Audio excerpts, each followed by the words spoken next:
یعنی جو اس کے حقوق کی رعایت کرتا ہے اس کو قریب کر لیتے ہیں، اور جو اس کے حقوق کی رعایت نہیں کرتا ہے، اتنی بڑی مقام تک پہنچا دیا، اس نعمت کی ناقدری کرتا ہے، تو اللہ تعالیٰ پھر مزید دور کر دیتے ہیں۔ ہمیں جو ادب کے تقاضوں کا خیال رکھنا ہے وہاں پر، وہ ہم نہیں چھوڑ سکتے۔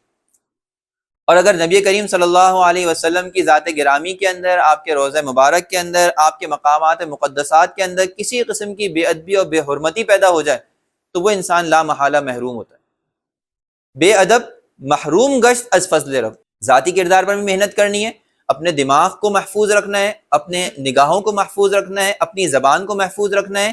یہ سب چیزیں ہمارے ذاتی کردار پر محنت سے تعلق رکھتے ہیں، اور اجتماعیت کے اوپر محنت اس طرح کرنی ہے کہ ہمیں دوسروں کی ایذا رسانی کا سبب نہیں بننا۔ جبکہ حج قران میں یہ ہوتا ہے کہ آپ یہاں سے جاتے وقت ہی حج اور عمرے دونوں کا احرام مان لیں۔ آپ نے گویا کہ اپنے اوپر دونوں کا احرام مان کر دونوں چیزیں لازم کر لی۔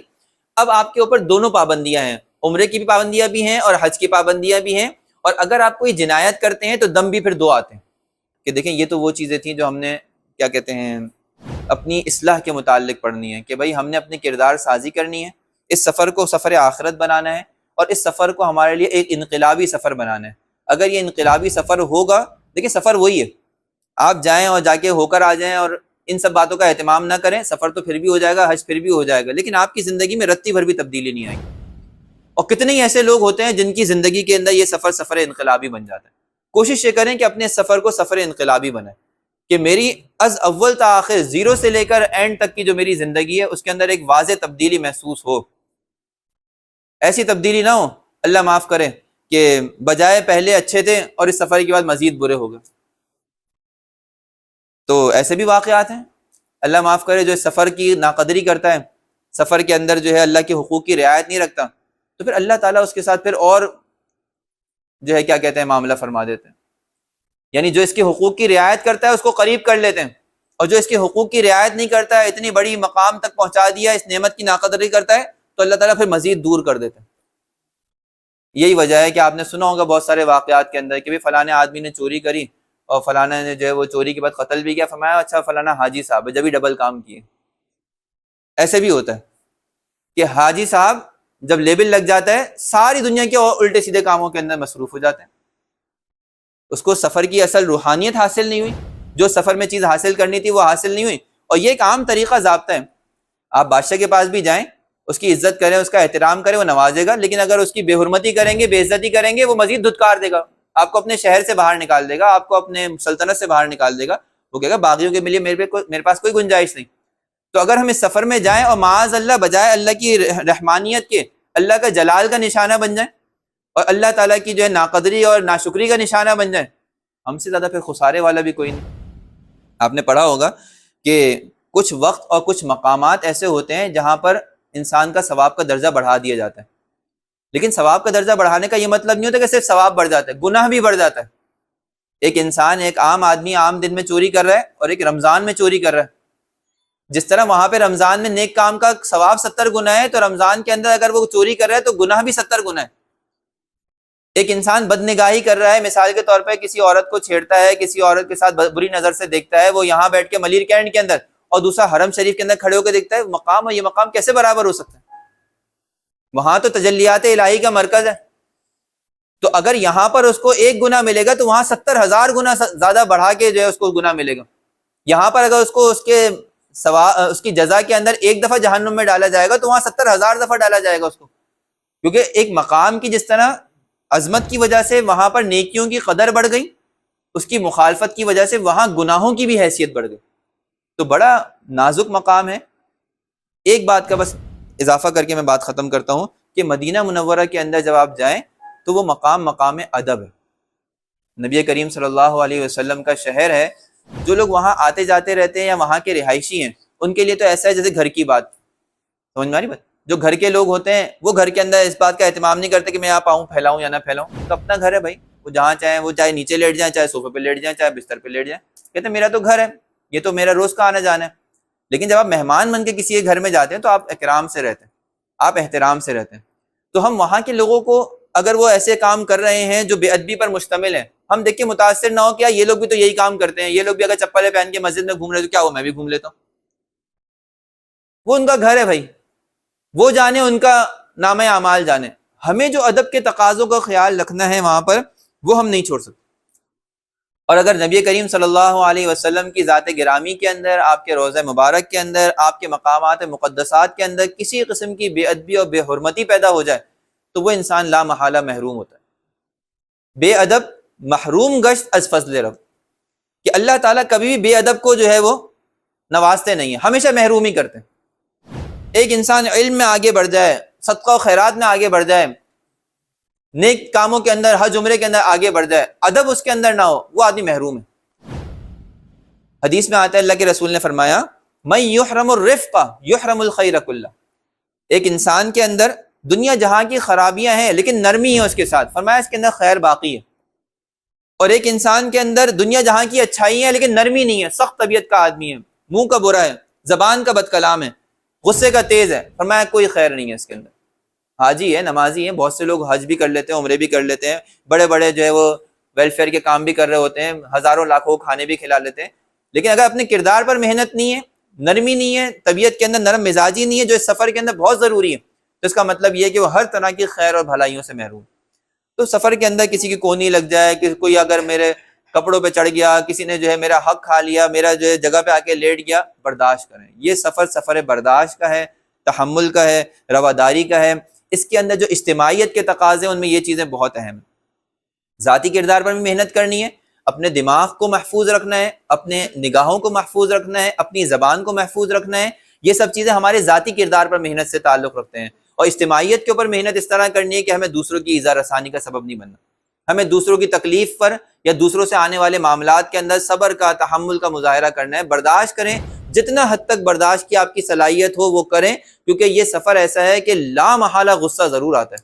آپ یہ نہ سوچیں کہ یہ آسان سفر ہے، اس کے اندر آپ جتنا ہی کوشش کر لیں کہ مجھے غصہ نہ آئے، ایسا آپ کے وہاں کے سامنے ایسے ایسے حالات اور ایسے ایسے لوگ آپ کے سامنے آ جائیں گے کہ آپ ان کو کا دل چاہے گا یا ان کے سر اڑا دوں، ان کا سر پھاڑ دوں میں۔ ایسے ایسے لوگ الٹی الٹی حرکتیں کرتے ہیں۔ اللہ نے اسی کو تو برداشت کا موقع بنایا ہے، جو آتے ہوئے منع کیا کہ یہ کام نہیں کرنے۔ خاص طور پہ حج کا اعمال جب بیان کیے تو پہلی چیز یہ بیان کر دی کہ دیکھو یہ کام نہیں کرنا، جو کرنے ہیں وہ بات کی بات ہے، لیکن یہ کام تم نے ہرگز بھی نہیں کرنا۔ تو اس کی وجہ یہ ہے کہ یہ سفر ایسا ہے کہ یہاں لا محالہ یہ کیفیات پیش آتی ہیں، یہ جذبات پیش آتے ہیں۔ آپ نے 100% اس میں صبر کا مظاہرہ کرنا ہے، نہیں کرا تو سمجھے آپ فیل ہو گئے اپنے سفر کے اندر۔ وآخر دعوانا ان الحمدللہ رب العالمین۔ مختصر سے میں آپ کو سفر کی حج کی اقسام بتا دیتا ہوں۔ حج 3 قسم کا ہوتا ہے۔ ایک حج حج افراد ہوتا ہے، ایک حج حج قران ہوتا ہے، اور ایک حج حج تمتع ہوتا ہے۔ جو یہاں سے جانے والے ہوتے ہیں، یعنی جو بھی پوری دنیا سے سفر کرتے ہیں، ٹریولنگ کرتے ہیں، وہ زیادہ تر حج افراد نہیں کرتے۔ حج افراد کا مطلب یہ ہے کہ ہم یہاں سے جائیں گے، وہاں جا کے صرف حج کریں گے اور واپس آ جائیں گے، عمرہ کوئی نہیں کریں گے۔ یہ حج افراد کا مطلب ہے۔ یا عمرہ کریں گے بھی تو حج کے بعد کریں گے، حج سے پہلے کوئی عمرہ نہیں کریں گے۔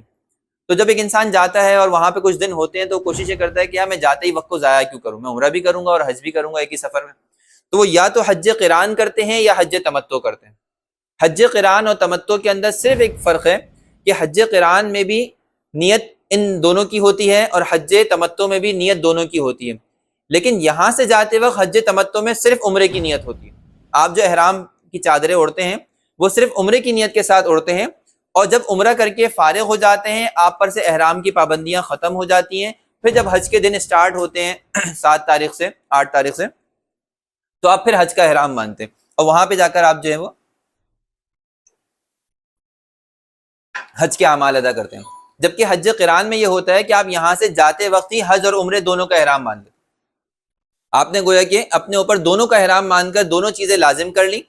اب آپ کے اوپر دونوں پابندیاں ہیں، عمرے کی بھی پابندیاں بھی ہیں اور حج کی پابندیاں بھی ہیں، اور اگر آپ کوئی جنایت کرتے ہیں تو دم بھی پھر 2 آتے ہیں، کیونکہ عمرے کے احرام کے بھی خلاف کیا آپ نے اور حج کا احرام بھی بندہ ہوا اس کے بھی خلاف کیا۔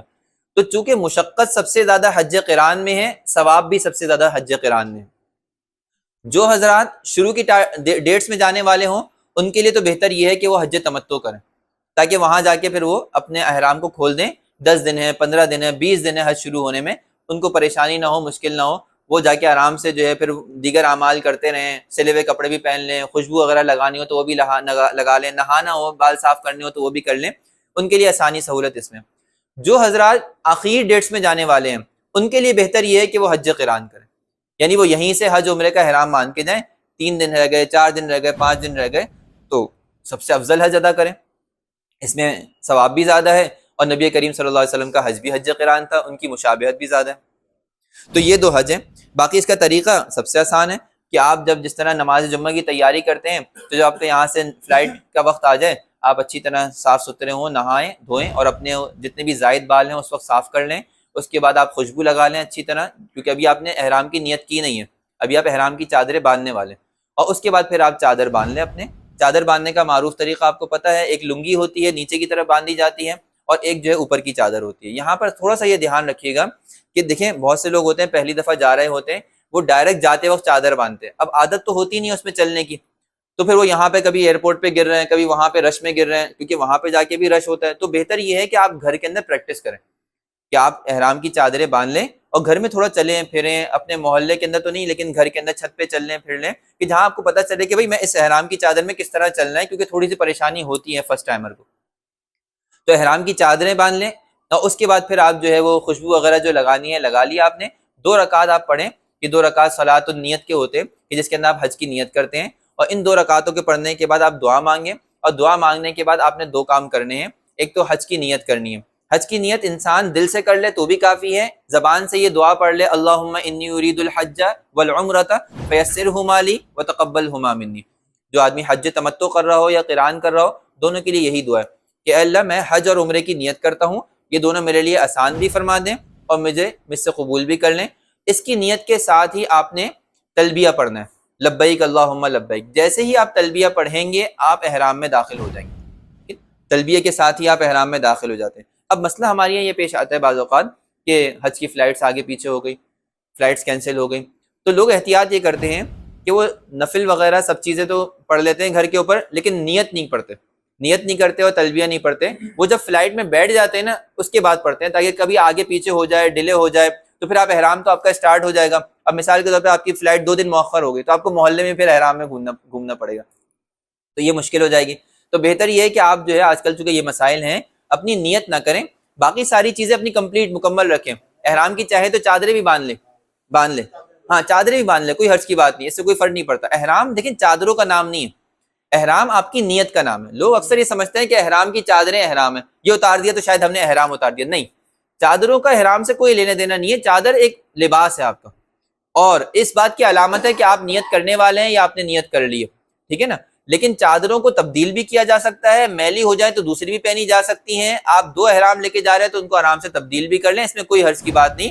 اس کے اتارنے اگر واش روم وغیرہ جا رہے ہیں تو آپ اتار کے سائڈ پہ بھی رکھ سکتے ہیں، کیونکہ بعض اوقات واش روم گیلے ہوتے ہیں، گندے ہوتے ہیں، تو لوگ کہتے ہیں یار ایسا نہ ہو یہ چادریں گندی ہو جائیں تو وہ رکھ دیتے ہیں، تو یہ بھی کر سکتے ہیں، ان کے اتارنے سے کوئی فرق نہیں پڑے گا۔ اصل احرام یہ ہے آپ کی نیت اور آپ کا تلبیہ پڑھنا۔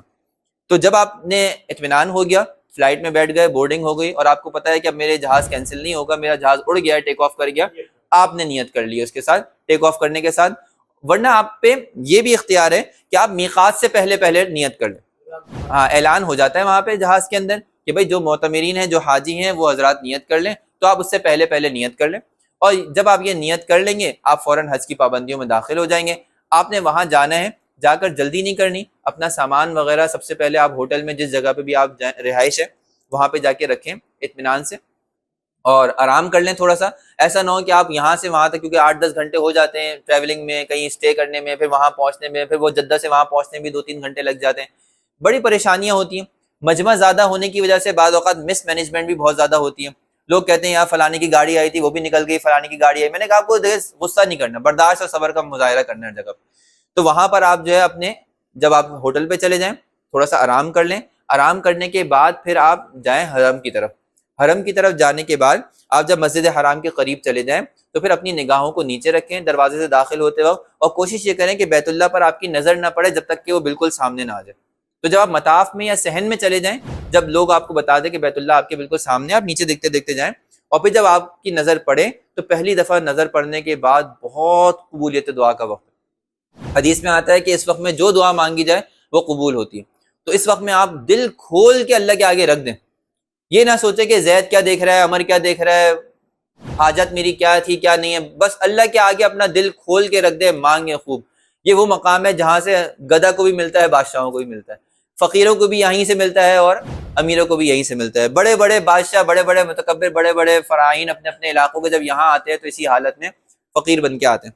تو وہاں مانگنے کی جگہ ہے، مانگے اللہ کی ذات سے. جب آپ نے اچھی طرح دعائیں وغیرہ مانگ لی تو پھر آپ جا کے طواف قدوم کرتے ہیں. یہ طواف قدوم یعنی جب آپ ایک پہلا طواف کرتے ہیں اس کو طواف قدوم کہا جاتا ہے. تو جو معتمر ہوتے ہیں، جو کیا کہتے ہیں حج قران کرنے والے ہوتے ہیں یا حج تمتع کرنے والے ہوتے ہیں، وہ تو عمرے کا احرام ان کا پہلے ہوتا ہے، تو وہ جا کے یہ طواف قدوم کرتے ہیں، طواف عمرہ کرتے ہیں. معذرت، عمرے کا طواف ہوتا ہے، طواف قدوم اس کے بعد ہوگا جب حج شروع ہوگا. تو یہ جا کے عمرے کا طواف کرتے ہیں. تو پہلے آپ جا کے استلام حجر کریں. استلام حجر کا مطلب یہ ہے کہ آپ حجر اسود کو بوسہ دے دیں یا حجر اسود کو ہاتھ لگا کے اس کو چوم لیں. لیکن اگر آپ یہ نہیں کر سکتے اور پاسبل بھی نہیں ہوتا عام طور پہ، تو پھر آپ دور جو اس کی لکیر جا رہی ہے جو حجر اسود کی سیدھ میں بنائی ہوئی ہے اس کے لیفٹ سائڈ پہ کھڑے ہو جائیں. رائٹ سائڈ پہ نہیں ہو جائے گا ورنہ آپ کا چکر مکمل نہیں ہوگا. لیفٹ سائڈ پہ کھڑے ہو جائیں یا اس لکیر کے اوپر کھڑے ہو جائیں اور وہاں پہ جا کے استقبال کر لیں، اللہ اکبر، اس طرح کر کے ہاتھوں کو چوم لیں. یہ استقبال کرنا کہلاتا ہے. اس کے بعد آپ رائٹ سائڈ کے اوپر سے شروع ہو جائیں طواف کے چکر. ہر چکر میں جب آپ اس لکیر پر پہنچیں یا تو استلام کرنا ہے، استلام نہیں کر سکتے استقبال کریں. اور استلام کرنا ویسے بھی مشکل ہے کیونکہ آپ ہیں عمرے کی پابندی میں، احرام کی پابندیوں میں. اس حجر اسود کے اوپر، اس کے سرکل کے اوپر ہر جگہ جو ہے وہ خوشبوئیں لگی ہوتی ہیں.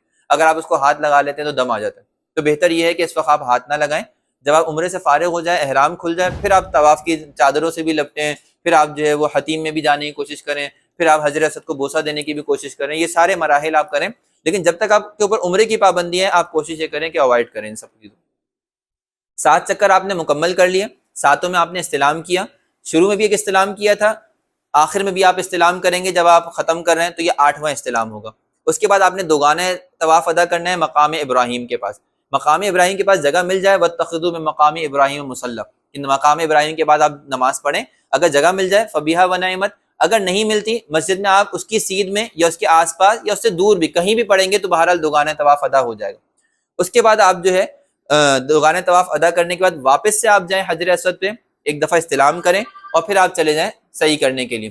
صحیح کے لیے یہ مقام بھی مقام قبولیت کا ہے اور یہاں پر بھی تکبیرات کہی جاتی ہیں، اللہ اکبر. اور پھر وہاں سے آپ صحیح شروع کریں صفا سے مروہ تک اور مروہ سے صفا تک. اس طرح 7 چکر لگیں گے.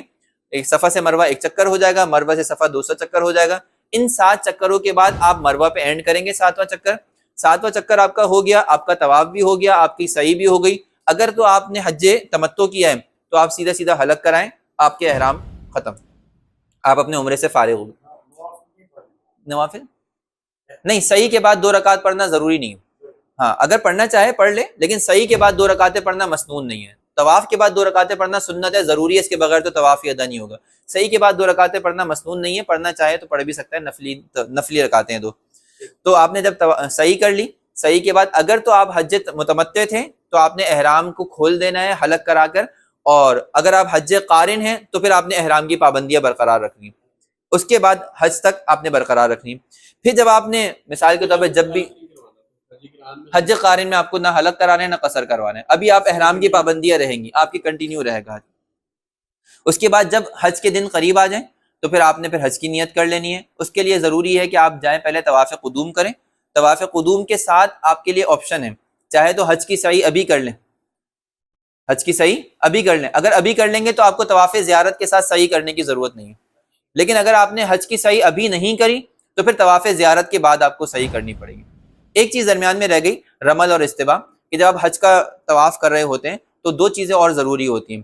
ایک تو آپ کو رمل کرنا ضروری ہوتا ہے اور ایک استباء کرنا ضروری ہوتا ہے. استباء کا مطلب یہ ہوتا ہے کہ آپ اپنی چادر کو کندھے کے اوپر نہیں ڈالیں گے، چادر کو کندھے کے نیچے سے نکال کے ادھر. اچھا یہ جو کیفیت ہے نا یہ صرف طواف کے دوران ہے. لوگ یہ سمجھتے ہیں کہ شاید آپ کو مطلقاً احرام میں ایسی کیفیت میں رہنا، نہیں. جب آپ وہاں پہ گلیوں میں گھوم رہے ہو تو وہاں پہ آپ کا کندھا چھپا ہونا چاہیے، اچھا نہیں لگتا. اسی طرح آپ ہوٹل میں ہیں، آپ دوسری جگہوں پہ ہیں تو وہاں اپنے جسم کو چھپا کے ہی رکھیں، وہی زیادہ مناسب لگتا ہے. لیکن جب دوران طواف آپ طواف کر رہے ہوں گے تو پھر آپ کو یہ کرنا ہے کہ آپ نے چادر کو نیچے سے نکال کر یہاں ڈالنا ہے، یہ آپ کا کہلاتا ہے استباء. اور دوسرا آپ نے رمل کرنا ہے. رمل کہتے ہیں کہ آپ کو کندھے اکڑا کے چلنے، کہتے ہیں جس طرح ایک بدماش آدمی چلتا ہے چوڑے کندھے کر کے، اس طرح کندھوں کو ہلا ہلا کر. یہ ایک مخصوص عمل ہے. میں نے آپ سے کہا تھا کہ نا حج کے سارے اعمال وہ ہیں جو خلاف عقل ہیں. ویسے تو پوری زندگی شریعت تواضع کا حکم دیتی ہے، یہاں کہا نہیں، یہاں بدماشی کی طرح چلو. سمجھ میں آ رہی بات؟ جس طرح پوری زندگی صاف ستھرا رہنے کا حکم دیتی ہے، یہاں کہتی ہے کہ بھائی کوئی بات نہیں، میلا کچیلا ہونا، پراگندہ حال ہونا ہی حج ہے. تو ایک عمل یہ بھی ہے کہ مشرکین مکہ نے کیونکہ نعرے لگانا شروع کر دیے تھے، ازناہم حما یسرب، کہا کرتے تھے کہ یہ دیکھو صحابہ کرام رضی اللہ تعالیٰ عنہم ان کو یثرب مدینہ منورہ کے ماحول نے بالکل ہی کمزور کر دیا، یثرب کے بخار نے ان کو توڑ دیا، ختم کر کے رکھ دیا۔ اللہ کے رسول کے کان میں یہ بات پڑی، اچھا یہ تانے دے رہے ہیں ہمیں، تو فرمایا کہ نہیں، ان کو دکھاؤ کہ ہم کوئی کمزور نہیں ہے، ہم بھی اسی طرح جو ہے ہمت، قوت، جرت اور طاقت رکھتے ہیں۔ تو پھر یہ عمل کیا، اور جب یہ عمل اللہ کے رسول نے بعد میں بھی ہوتا رہا، صحابہ کرام کرتے رہے، تو مستقل سنت ہو گئی گویا کہ۔ تو یہ 3 چکروں میں کرنا ہے آپ نے، یہ 3 چکروں میں کرنا ہے آپ نے اسٹارٹ کے، اور اس کے اندر کوشش یہ کریے گا کہ بہت سی دفعہ رش ہوتا ہے، انسان یہ کر نہیں پاتا، جسم سے جسم ملا ہوا ہے، اور آپ کا جو ہے وہ کیا کہتے ہیں اتنا آگے پاؤں نکالنے کی جگہ ہی نہیں ہے کہ آپ کریں۔ تو علماء فرماتے ہیں کہ اس کے اندر یہ کرے کہ تھوڑا تھوڑا رک کر کرے، یعنی تھوڑی دیر کے رک جائے، جب آگے جگہ بن جائے تو چلے، تو اسی طرح چلے۔ گویا کہ یہ ایک سنت عمل ہے، اس کو بآسانی ترک نہیں کرنا چاہیے۔ اللہ کے رسول نے ایک طریقہ بتایا ہے، تو بہت اس میں حکمتیں ہیں، ہمیں اس کے اوپر عمل کرنا ہی ہے۔ حج کے اعمال کے اندر عقل تو استعمال کرنی ہی نہیں ہے نا، کہ اس کا فائدہ کیا ہے، بس اللہ نے یہی محبوبانہ شان اللہ کو پسند ہے، بس اللہ نے یہی مانگ لی، سمجھ میں آ رہی بات؟ تو محبوب کی اجازت اور محبوب کی ہی رضامندی ہوتی ہے کہ وہ جو چاہے تقاضا کر دیں۔ اس نے بی بی حاجرہ سے تقاضا کر دیا کہ جاؤ دوڑو، آج تک لوگ جو ہے صفا مروہ میں دوڑ رہے ہیں۔ تو اس نے جو ہے وہ جو تقاضے ہم سے کیے، حضرت ابراہیم علیہ السلام کو ایک شیطان نے روکنے کی کوشش کی، انہوں نے اس کی طرف کنکری اٹھا کے پھینکی، اللہ کو یہ ان کی ادا ایسی پسند آئی کہ آج تک بھی حاجی جا کے جمرات پہ کنکر مار رہے ہیں۔ تو اب اس کے اندر عقلی کیا حکمت ہے وہ ہمیں نہیں سوچنی، یہاں تو سارے کے سارے وہ حکم ہے کہ جو اللہ تعالیٰ نے کہا کہ بس ہم نے کہا ہے ایسا کرنا ہے تو کرنا ہے، بس جو ہمارا محبوب ہے وہ ایسا ہی کرتا ہے، تم بھی ایسا ہی کرو۔ تو اللہ کی محبوبیت حاصل کرنی ہے تو جیسا کہا گیا ہے ویسا کرنا ہے ہمیں، 3 چکروں میں کرنا ہے۔ استباح مکمل ہوگا طواف کے اندر، وہ 6 کے 7 کے 7 چکروں میں ہوگا، ہاں استباح 7 چکروں میں ہوگا، رمل صرف 3 چکر میں ہوگا، اور استباح صرف اس طواف کے اندر ہوگا جو آپ نے حالت احرام میں باندھا ہے۔ جب آپ احرام سے نکل گئے، نارمل آپ حالت میں آپ جا رہے ہیں طواف کرنے کے لیے، تو وہاں پہ آپ کو نہ رمل کرنے کی ضرورت ہے نہ استباح کرنے کی ضرورت ہے۔ ہاں جی، تو آپ نے جب یہ طواف قدوم کر لیا، جب حج کے ایام شروع ہوئے آپ نے طواف قدوم کیا، طواف قدوم کے ساتھ آپ نے سعی کر لی، تو گویا کہ حج کی سعی سے بھی فارغ ہو گئے۔ سعی نہیں کری تو آپ کو طواف زیارت کے ساتھ کرنی پڑے گی جب آپ وہاں سے منی عرفات سے واپس آئیں گے۔